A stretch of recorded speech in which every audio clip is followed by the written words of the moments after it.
نماز پر ایک غیر مسلم مہر کی حیرانگی۔ ناظرین، ایک صاحب اپنے یورپ کے سفر نامے میں لکھتے ہیں کہ میں نماز پڑھ رہا تھا اور ایک انگریز مجھے کچھ دیر کھڑا دیکھتا رہا۔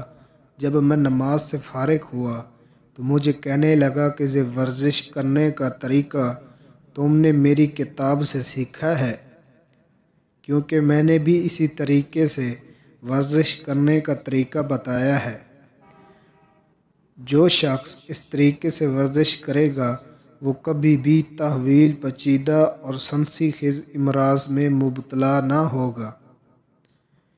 پھر اس ماہر نے وضاحت کی کہ اگر کھڑا آدمی فوراً سجدے کی ورزش میں چلا جائے تو اس سے اعصاب اور دل پر برا اثر ہوتا ہے، اس لیے میں نے اپنی کتاب میں یہ بات خاص طور پر تحریر کی ہے کہ پہلے کھڑے ہو کر ورزش کی جائے جس میں ہاتھ بندھے ہوئے ہوں، یعنی قیام، پھر جھک کر ہاتھوں اور کمر کی ورزش کی جائے یعنی رکوع، اور پھر سر کو زمین سے لگا کر ورزش کی جائے یعنی سجدہ۔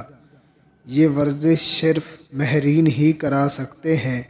جب اس نے یہ بات کہی تو نمازی صاحب فرمانے لگے کہ میں مسلمان ہوں اور میرے اسلام نے مجھے ایسا کرنے کا حکم دیا ہے۔ میں نے آپ کی کتاب ہرگز نہیں پڑھی اور ایسا عمل دن میں کم از کم 5 بار کرتا ہوں۔ اس بات کے سنتے ہی وہ انگریز ماہر حیران رہ گیا اور ان صاحب سے مزید اسلامی معلومات لینے لگا۔